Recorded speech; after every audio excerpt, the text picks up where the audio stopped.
If only we had a dime for every time since January the 20th, the chattering classes have employed the expression, "This is a wake-up call for Europe." Well, it seems like alarm bells are no longer needed. It's now all hands on deck, France and the UK announcing a co-leadership for a European coalition for Ukraine. This at the conclusion of a summit of some 30 NATO members and partners, the third of its kind we've seen. 30 nations minus the United States of America. What's the workaround to a Trump administration that's reluctant to backstop peacekeeping operations for Ukraine and instead is unilaterally offering to ease sanctions on Russia while the vice president packs for an uninvited visit to Greenland? A very aggressive posture, says Denmark's prime minister. She denounces Vance's move. But what can Mette Frederiksen do when her country buys most military hardware from the U.S. and hosts an American Air Force base in Greenland? What does a European coalition mean? To defend against whom? States that border Ukraine and Russia see the danger from Moscow. On that score, is it overreacting when the EU advises its citizens to start stockpiling 3 days of food and essentials just in case? Today in the France 24 debate, we're asking if Europe is in combat mode. With us, he was Assistant Secretary of Defense in charge of NATO under Barack Obama. James Townsend is Senior Advisor at the Atlantic Council think tank's Scowcroft Center Transatlantic Security Initiative. Thank you for being with us here in the France 24 debate. It's great to be here. Thank you. With us as well from Brussels, Federico Santopinto, Research Director at the IRIS think tank, responsible for European strategy, the Europe Strategy Security Program. Welcome to the show. Thank you very much. Hello, everybody. All right, and the wake-up calls, he hears them every day when we call them. France 24 Brussels correspondent Dave Keating, good to see you. Nice to be with you, Francois. You can listen, like, and subscribe to the France 24 debate wherever podcasts are streamed. Please don't use the expression peacekeeping force, insists Emmanuel Macron. He and Keir Starmer know that will not fly these days with Washington. Listening to the French president, though, at the conclusion of this summit here in Paris, it very much sounds like the idea is to make Russia think twice before violating an eventual ceasefire.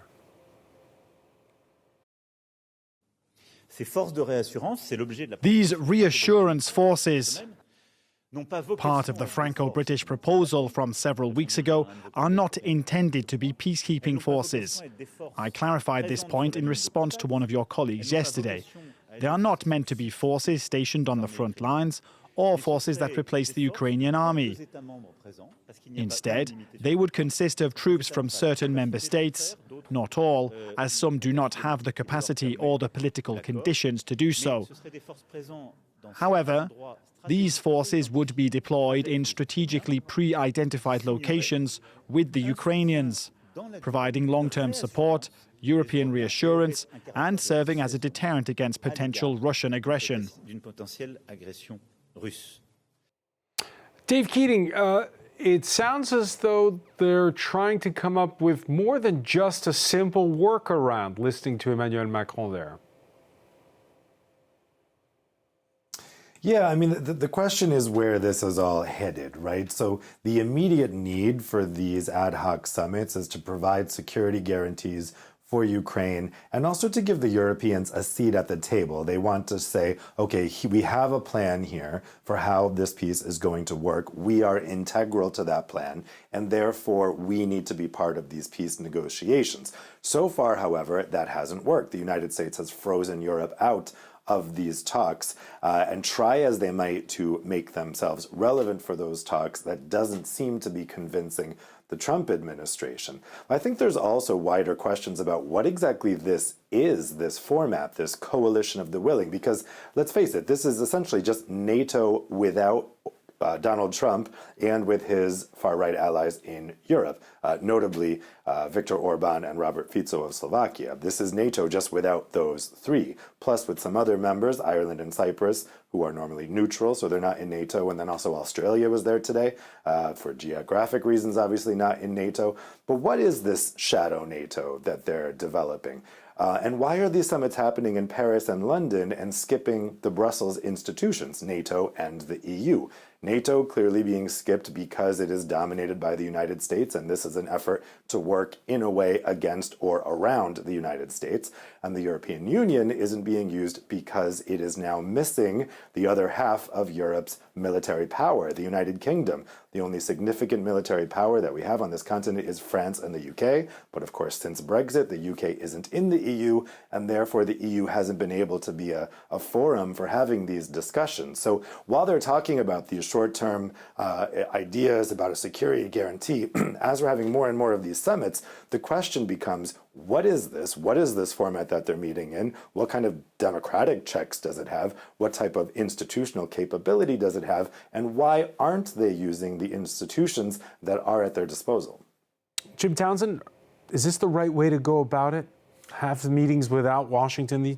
It looks like, given the arithmetic now of the geopolitical setup in Europe and with the United States, I think this is the only way for Europe to go right now to hedge at least where we all think the United States is going. If the U.S. is beginning to walk away from NATO and the commitment to European security is weaker, it's up to Europe to band together, whether it's under an EU flag or as a coalition or something in between, in order to stand on their own feet and try to hedge against a U.S. walkaway and a more aggressive Russia in the next couple of years.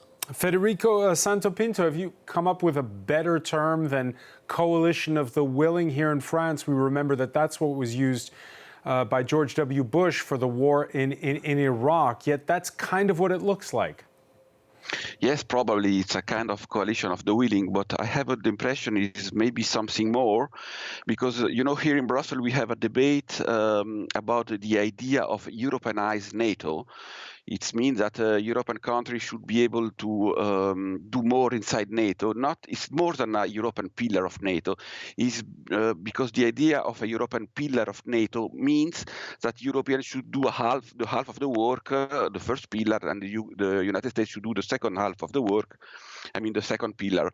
When we talk about Europeanization of NATO, we are talking about more than this, and that the NATO should be led mainly by Europeans for European security.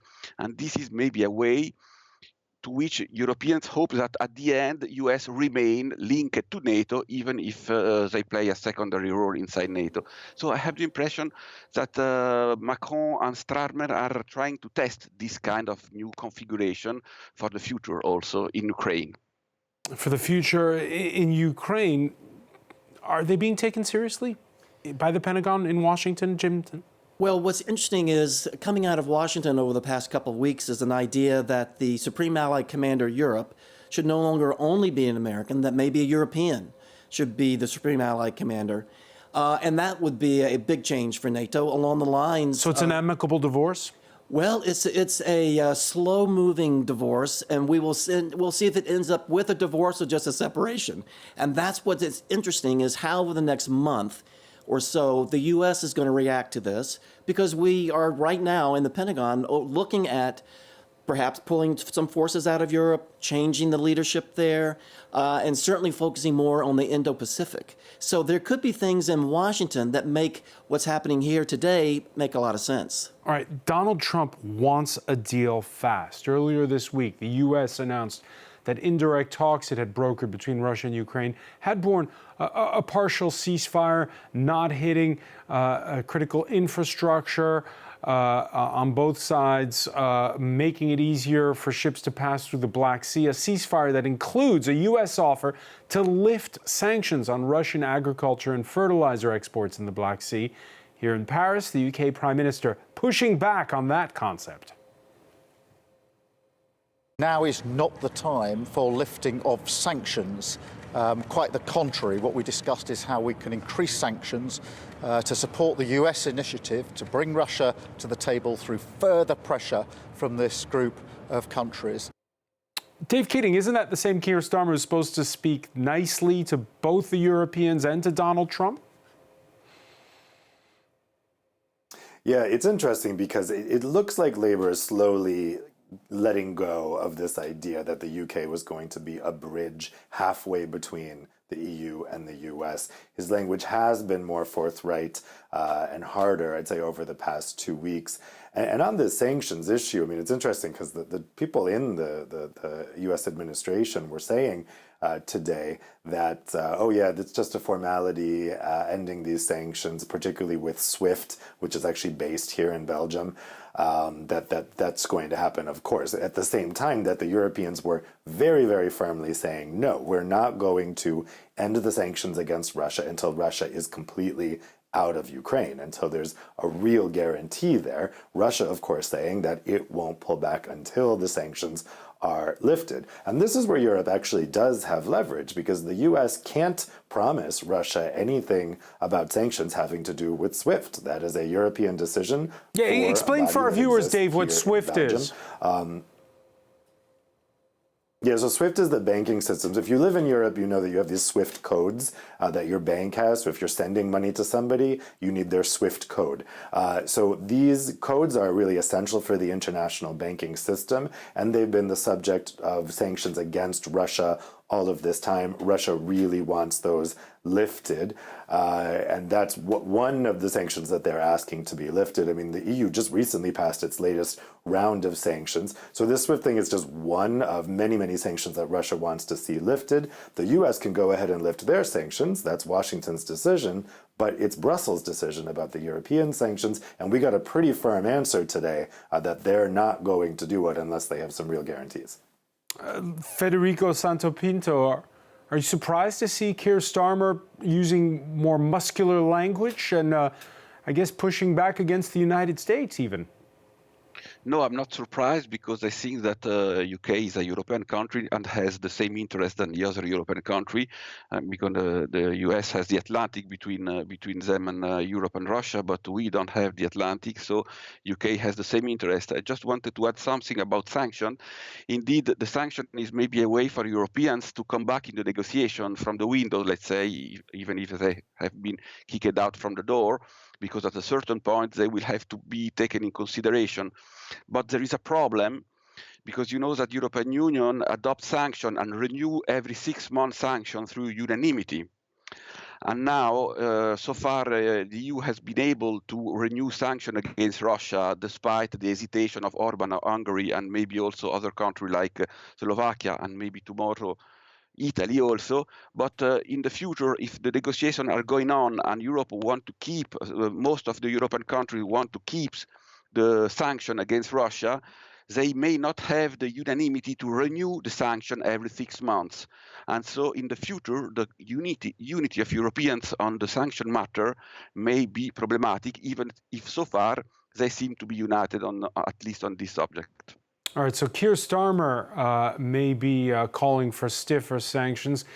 But if we go to another precinct, the Russians, well, they kind of like what they're hearing from Washington. We are grateful for this decision, and we expect that the sanctions, restrictions on Russian Agricultural Bank and other financial institutions that provide operations for international trade in food and fertilizers will be lifted. And their expected connection to the SWIFT system will also be carried out. Sanctions on vessels flying Russian flags must be lifted. Jim Townsend, the list goes on. We left it there. But you're listening to that, what's your reaction? Well, I think Donald Trump is going to have to twist some arms in Brussels if he's going to get sanctions lifted, particularly on SWIFT. When the SWIFT process was put on the table for sanctioning a year or so ago, it was a very difficult discussion, because that really impacted not just the Russians, but also here in the West economies. And so everyone finally agreed. So it's a big deal to lift that for the Russians. Brussels has to vote on this, and Brussels isn't going to just do what Donald Trump wants. So this, as was said, this is a great opportunity to bring Europe into the fold here, and for us to work on this piece together, because the sanctions regime is what Russia wants to lift. And without Europe playing in there, this isn't going to give Russia what it's looking for in terms of a concession. And I hate to say concession, because they've gotten so many concessions in the past. Do you see the Trump administration pushing hard for the lifting of these financial transaction sanctions with SWIFT? I do. I think they're going to have to push hard. Certainly they'll do it behind the scenes, but what I'm afraid of is a bombastic Trump on public television saying things about the EU to bully and to twist arms in a very public way, which will just make a rhetorical war between our two continents. And that just would be not where we need to go.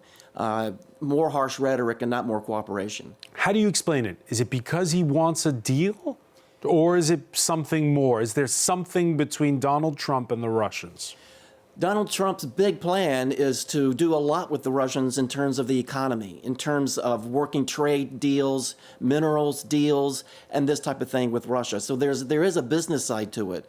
But he's also staked a claim on the Nobel Peace Prize for himself. And as silly as that might sound, he really means it. So I think he believes if he can bring Russia back into the fold of the West, this is something that will go down in his legacy and look good for him. And finally, he has been very public about, finding peace within one day, that this was something that if he were a president a few years ago, this war would have never happened. He's got a lot of himself publicly on the line here. So he doesn't want to walk away like a loser. He wants to win. And he's got a lot public now that he's going to have to answer to. And so he's in a box. All right, so for Donald Trump, you're saying it's about Donald Trump. Absolutely. Others within his administration, well, let's talk about the vice president. At least he's consistent. Public disdain in Munich, where he preferred meeting with the head of the German far right over the sitting center-left chancellor, matches with what he says in private in that leaked Signalgate chat group, where ahead of bombing Yemen, JD Vance wrote how much he hated bailing out Europe again. The defense secretary, Pete Hegseth, replied to Vance that he, quote, fully shares your loathing of European freeloading. It's pathetic, he put in capital letters, pathetic. Is this just isolationism or is there something else?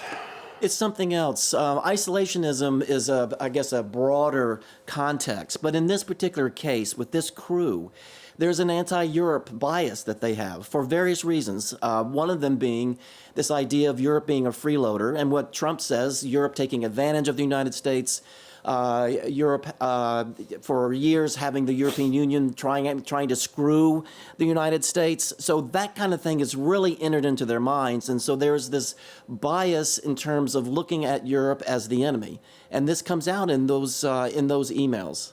Federico Santopinto, it's the second time round for Donald Trump. Where you are in Brussels, people ready for it? The last time he did a lot of Brussels bashing. Yes, people are ready now because they're a little bit more prepared than the first time. We have to say that we have to admit that he's very, very strong on Europe. I agree with what has been said. But I think the big challenge for Europe would be Greenland, because this is something that may, if Trump will do what he's saying, that will take Greenland, it's the end of NATO, let's be clear, and maybe also the end of European Union. Because European countries, EU countries, EU member states will have to support Denmark, but not all of them may do that. And so the sense of the unity of European Union would fall. So it's in Brussels there is a lot of people are very worried. I mean, diplomats are very, very worried, and we have to admit, in particular, those coming from the Central Europe and the Baltic state, which always have seen the US as their main guarantees, and they always focus on NATO much more than European defense policy. Now they are changing their mind, but the situation is really, really complicated. And I repeat, for me, the big moment would be maybe not Ukraine, but Greenland, because if Trump say what he say, do what he say, I think this is going to be something very, very serious for NATO and maybe also for European Union. Yeah. Dave Keating, you agree this could be the end of the European Union if the United States makes good on its designs for Greenland? Well, for sure, it would be the end of NATO. That's guaranteed. I'm sorry, I meant the European Union. There's a question whether NATO me. is already done or not anyway. But for the European Union, yeah, I think, as he said, that this is a fundamental question. If One, because there is actually a security guarantee in the EU treaties. It's not anywhere near as ironclad or obliging as NATO Article 5, but it's there. And so if Denmark were attacked by the United States, the worry is that not all of the EU members would come to their aid. You still have a lot of love for the United States in Eastern Europe. They are having, they're really undergoing a trauma right now in the Eastern EU, trying to wrap their heads around what America has become. Let's say in France, people are not so surprised, but in Eastern Europe, they are really having a hard time coming to terms with it. And then we have leaders like Giorgia Meloni, who's been very quiet. It's very unclear what side she would come under. If Donald Trump invades Greenland, goes to war with Denmark, would Giorgia Meloni side with the United States or Denmark? It's all very unclear. I have no idea how the different countries would align, but if they didn't all align together, it certainly could be the end of the European Union, because how can you have a European Union when different members within the EU are siding on different sides of a war? Well, Paris traffic could not keep her away. Christine Dugouin-Clément is a researcher at Paris 1 Panthéon-Sorbonne University. Thank you for joining us here in the France 24 debate. So we just heard a moment ago Federico Santopinto saying that the acid test for European unity may not in fact be Ukraine, but instead Greenland. I think both can be for different reasons, because what we are seeing, and not only with the Ukrainian topic, is how Russia is like pushing the border and walking on the red line, like they usually do. And one thing is, if ever they are pushing a little more, like on Baltic countries, it will be something like a crash test for the European Union. How do we react? If we are not reacting, if we are not like unite for one of the members, it means de facto that there is no European Union, which is one of the Moscow goals. So we've got like something like a test on that, and like Greenland could be another one, depending of how we are crossing the international law when you want to make like kind of annexion of these kind of things. But just notice that something was very interesting, because when they try to see who would accept to see the JD Vance wives, they don't find a lot of people. So. Yeah, and so, all right, so you have on the one hand, the Russians, huge military power, economically a dwarf, say some. The European Union, the other way around. Who's got more leverage over who? When we are talking about military power and economical power, and as you say, like we are witnessing a kind of fight in between a dwarf and a non-dwarf, and we have to realize that we are not dwarfs. But the thing is, you also had one difference. In Russia, there is only one voice. In European Union, we had to decide all together, which is much more complicated and difficult. And that's why Russia tries to divide all the European countries, and in a way. That's why we can see with JD Vance's speech, when he is like welcoming populism in some countries, and by nature this kind of powers are not in the mood of the European Union, because they are more like on themselves. So basically, that's a kind of divisions. So this is something like very interesting, like a test. We've got like economical power, like a dwarf and a non-dwarf, that had to realize that it is not, because it is a thing. And European Union used to be really risk aversive for a lot of things. And Russia is playing on this risk aversion because they said, okay, you won't go there, so I can push a little and push a little more and push a little more. This is definitely something which is very interesting. And when we are talking about military power, oftenly we are talking about quantity. But I think that we also have to talk about quality and about strategy, because depending of what is the quality of the material, what is the strategy, or do you want to use it? This is something which is definitely interesting, and that we have to take in account when we are making comparison in between European Union, NATO, and Russia on another hand. Jim Townsend? Well, it's fascinating to listen to the points about the European Union test. It's a NATO test too. You know, I don't believe there will be a military invasion of Greenland. I just don't think that's in the cards. I think there's going to be maybe tariffs being used against Denmark. I think there's going to be a lot of bullying, public bullying, and a lot of political pressure. But I don't see a military invasion. But that still brings a unity test to NATO, like in the EU, where the U.S. is going to be seen by the allies as someone working against the interest of a small ally, in this case, Denmark, who's been an excellent ally both to the United States as well as to NATO. And this really sticks in the craw, as we say, of a lot of allies saying this is not something the United States should be doing. And so unity within NATO is going to begin to fracture, and we'll have to see how bad that fracturing is in the next couple of months. And there's still those who want to onboard, as we said at the outset, Donald Trump. And it's difficult because we saw that White House bust up between Trump, his vice president, and Volodymyr Zelensky last month. In an interview on Wednesday evening with public broadcasters from France, Estonia, Germany, and the UK, Volodymyr Zelensky was asked about the Trump administration's attitude. Take a listen to how his language is today. I can't be ungrateful to the United States for everything they've done for us, but I believe they are very often, unfortunately, under the influence of Russian narratives. Saying that Putin is ready for peace, the Russian propaganda worked very well there. Jim Townsend, isn't that going to upset Mr. Trump a little more? You know, I'm not sure he could be any more upset with the President Zelensky. They are oil and water, you know, as we say. And but you're right, that kind of rhetoric.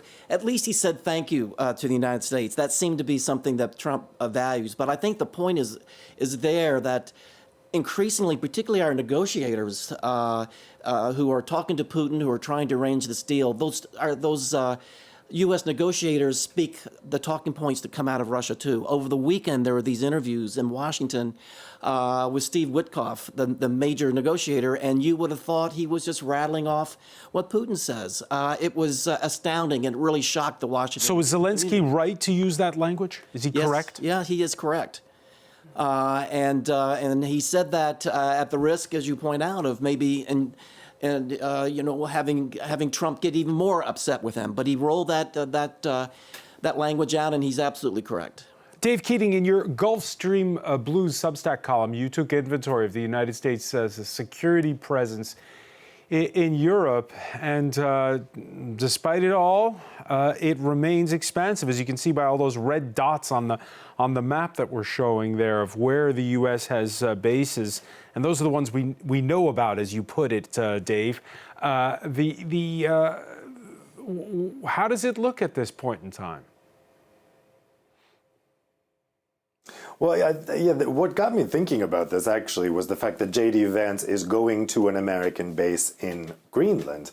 And this is one of many, many bases, as you can see on that map, that the United States has on European territory. You know, what's interesting is at the end of the Cold War, Russian troops had to leave their occupation of Eastern Europe, but in Western Europe, the American troops stayed, and they even expanded. They spread their bases all across Europe. And if we're now talking about a change in which the U.S. is, at minimum, no longer an ally, I think we can all accept that's now the case, but at maximum, perhaps an adversary or maybe even an enemy. I mean, if we're seriously talking about the prospect of the U.S.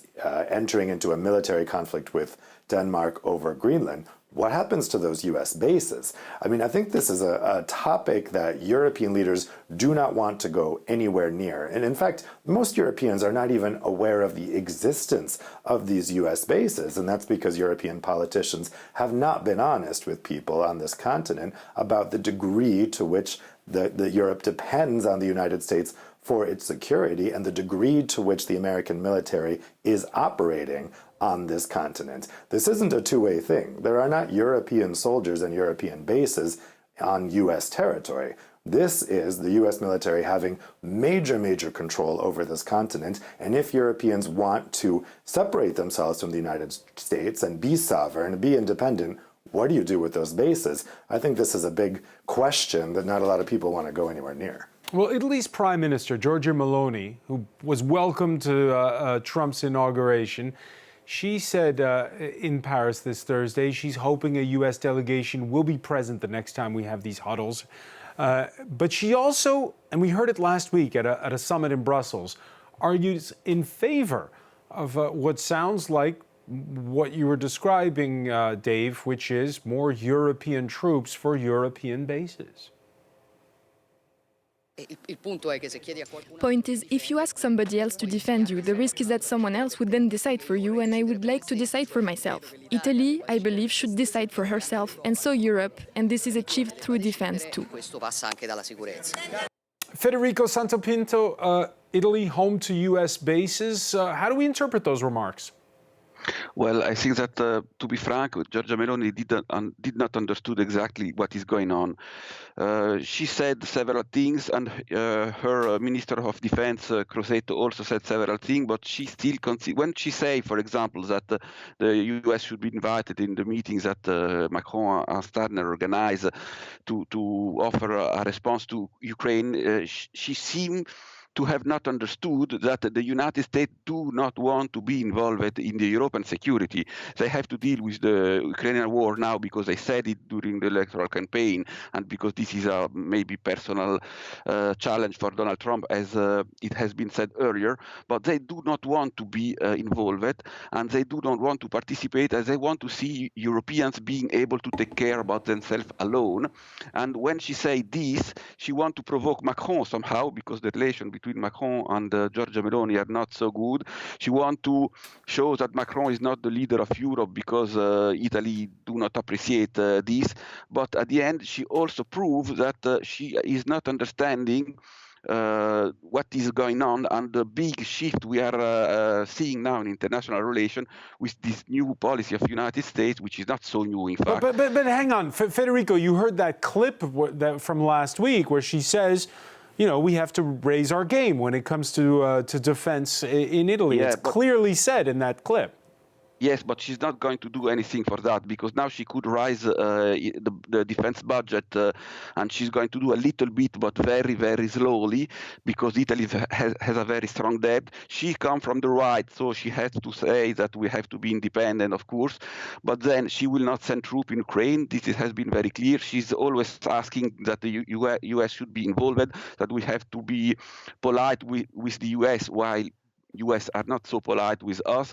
So it means that Italy, under Giorgia Meloni, doesn't really believe in European integration, European Union, and want still to keep on board the United States, because they see this as something that could stop also more European integration, which is something they don't like. But in the same time, they do not understand that the United States doesn't want to be involved, I repeat it, in the European security anymore. And so she is contradictory. I would even say schizophrenic, because she say one thing and then she say the opposite. How do you read Giorgia Meloni, Jim Townsend? Well, I'm fascinated, because I've worked very closely with Italy and those bases for years. And those bases are actually prized by the Italians, because there's a prestige thing in Europe where when we begin to close bases, there's a great pushback. Please don't close our base. Because there's a lot of money that goes into the system, whether it's in Naples or it's Aviano, which is in northern Italy, or down, there's another base further in the south. And so, you know, she certainly contradicts herself back and forth, and she does walk this fine line. I can see that. But in terms of the U.S. bases and the U.S. presence there, I don't think she's going to do anything about that, because they certainly want those bases to stay open. And there's a move in Washington now, not only to pull troops out, but to close bases. So that's one thing for her to worry about, is they might come in and say the base at Aviano, maybe we close it. Of course, Christine Dugouin-Clément, we don't have American bases here, not since then President Charles de Gaulle kicked them out in the 1960s. No, exactly. We don't have. We had like a kind of tradition of not a lonesome rider, but to lead our own opinion and our own way, sometimes with a very specific voice that could have been subject of discussion in the past, even with some of our allies. But coming back to Giorgia Meloni, maybe there is something more, and it's in a way very French to say that at the same time. So yeah, of course, we've got like domestic politics issues because she is from the right wing, so she had to be like very nationalistic. But on another hand, maybe that she wants to keep some good relation with the United States for economical issues, and also because JD Vance, in different speech, opened the doors for the right-wing parties. So maybe it's an at the same times. So, okay, we are European. Okay, we have to defend ourselves. And I am in the same vein of yours, saying that I don't think that you want to close those things because there is like a very local interest and very interesting and very big interest. And there is a question of prestige also. And that's also another way. Okay, we are the one who are also in capacity to go on a discussion with Washington, even if you are not all you French people. And that could put you in a good position, even if you are if you have in mind to be a competitor to Macron leaderships. And what about the UK in all of this? Because, again, we're talking about things like the nuclear umbrella. 2 countries on this continent have the bomb, France and Britain. And this is the 3rd meeting now that we've had between Paris and London. And I think this is definitely very interesting because we've got different layers that we've got to take in account. We can discuss about defense, about what we can do for Ukraine at the European Union level. But we perfectly know that some countries won't align with the other countries because they are very close to Moscow ideology. And I'm thinking to Viktor Orban as an example, which is not a secret. So we perfectly know that they will not go with all the other countries. If we've got all the other countries using maybe veto. On another hand, we can discuss to another layer for kind of alliance and trying to bring back, in a way, if I can say, UK into this kind of dynamic, like making them coming back into the European dynamics is very interesting. As you say, they are nuclear power, even if they don't have the full sovereignty on the nuclear weapons, because the port is still built and constructed in the US. But they also are very interesting and strong military power. That's not by chance that we also had discussion with Norway on another thing, because there is an economical power, because they've got lots of issues concerning the Arctic area, which is a very big topic. And they're squarely behind Denmark. Yeah. Of course, because they all have the Arctic issues. And this is something which is very embedded because you've got economical things with all the commercial roads that could be opened, and some thanks to the heating of the climate that could be opened like more and more days per year. You also have all the internet backbones who are in construction, and some are developing in the Arctic seas. And we've got also other competitors. And that's why I think under your control, that is very interesting for the US, because China tried to push its own game in Arctic, and also because of the commercial road. So they've got like kind of common interest, and they could be like big players because everything is embedded. You cannot think only on a military thing or on a financial thing. And especially with Donald Trump, because he had like a very transactional point of view and reaction in the deal. And he said deals that he wants to make, even on a geopolitical point of view. It brings us right back to Greenland. It brings us back to Greenland. It also brings us back to the United States. To hear the Secretary General of NATO tell it, there's no getting around the Atlantic Alliance as it stands. When it comes to keeping Europe and North America safe, there is no alternative to NATO. Without the US, UK, Turkey, Canada, Norway and Iceland, it is impossible to imagine the defense of Europe. And nothing can replace America's nuclear umbrella, the ultimate guarantor of our security. Enrico Santopino, nothing can replace the United States' nuclear umbrella? Well, he's not completely wrong, but the problem is that we have to ask ourselves, what is the credibility of Article 5 of NATO today? The problem of an alliance is the credibility. And just to remind our viewers, Article 5 is an attack on one, is an attack on all. Exactly. This is the sense of the NATO. Without Article 5 credibility, there is no NATO.